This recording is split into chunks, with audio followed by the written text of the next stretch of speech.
Okay, welcome to the channel. I'm doing a review of the Hasselblad X1D.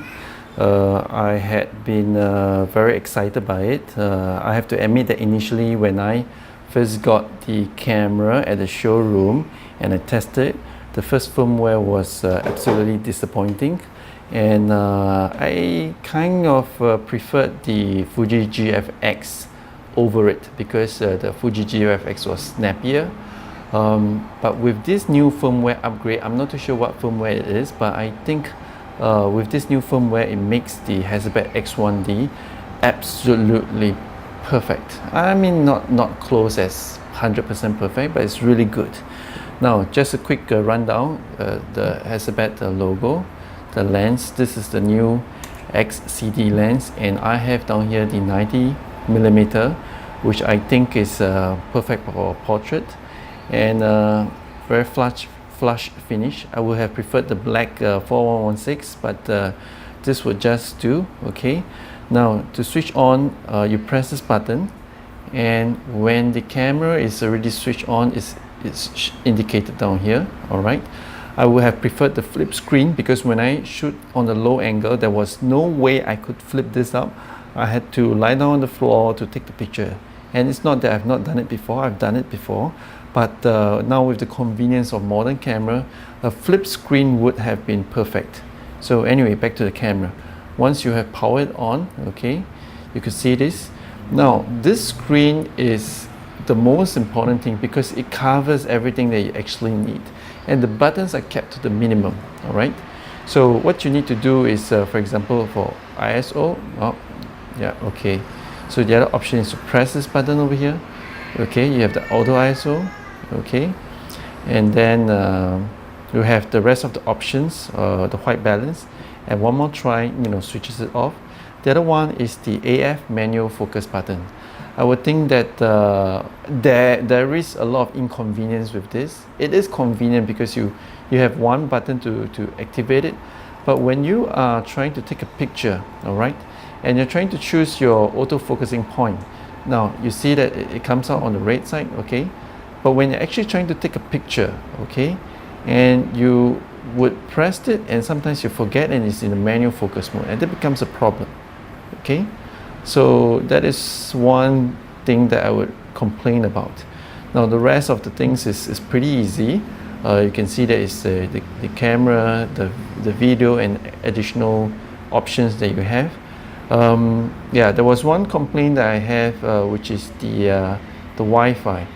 Okay, and once you switch it on, okay, what happens is that with the phone, usually, if you use other cameras before, you would know that they would say that, okay, this is a Sony signal that you're looking for, this a Canon or Nikon, but this comes in a very weird code, which I have no idea what it was, and I was trying to link this with my focus, and it took me quite a while before I realized that there were so many free Wi-Fi that was around, and that particular one was the Hasselblad. It didn't have Hasselblad as a name, okay, so I had difficulty in actually locating my Wi-Fi, and yeah, that was it.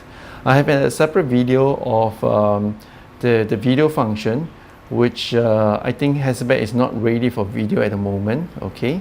Yeah, and so there you go. Now the rest that you can see are pretty simple, including service if you need to, okay, if you need to send this for a firmware update, okay, log data, default setting, okay. Now back to the hardware part. 2 SD cards. I have been using a 128 Sony, but when I take pictures, it gives me this reading. It is slow. It says your card is slow. Okay, and yeah, go figure it out. Maybe it's maybe because it's writing too fast, it's writing too hard. Okay, well, when you shoot for about 15 minutes or so in the tropical Singapore weather, you realize that this whole thing gets really hot. Okay, but it's not as if the camera does not function. It still does function. Okay, the other thing that I faced was when I was shooting, I had the files, but I lost 3 JPEGs. Very uniquely, I had about 400 or 500 shots, and in the middle under the hot weather, which the camera was exposed to the hot weather and under the sun. 3 JPEGs, which was the preview, was missing, but apart from that, it's fine. Now the grip is fantastic. I wouldn't say that this is, you know, like a Nikon grip, but it is fantastic because it's heavy enough. I could pretty confidently hold the camera while swapping lens, or, you know, changing, or, you know, fiddling with my bag, and I'm pretty sure that it doesn't fall out. Okay, it doesn't fall out of my hand. The grip is pretty good. Okay, and as you probably have known or seen camera reviews about the camera, this is one interesting button, but most of the time I do forget to press it back. Okay, now the other thing that was mentioned also, this is the depth of field button. Okay, you can hear it. The other one is the lens mechanism, the lens unlocking. It is really tough.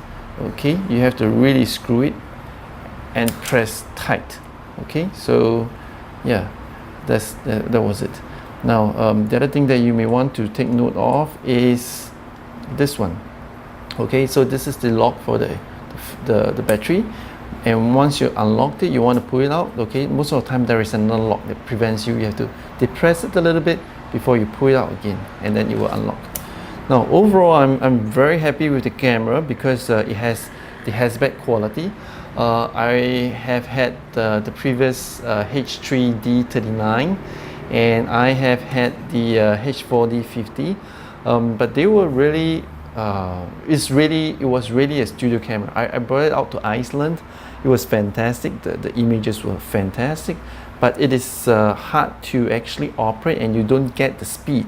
Now with the X1D, as you can see, okay, so let me try to press this on and see how fast we can. I was thinking it's about 5 to 10 seconds before I switch on. Okay, ready?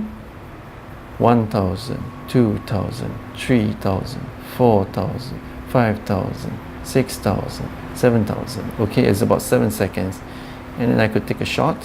Okay, all right. Okay, and then it previews about 2 seconds or 3 seconds. Okay, so that's not too bad for considering that this is a 50 megapixel camera. Okay, so there you see this. It is one of the latest card. Okay, I mean it's not the top range card, but it still says that it's pretty slow. Okay, so that's all to my review, and I think that I'm pretty happy with this camera.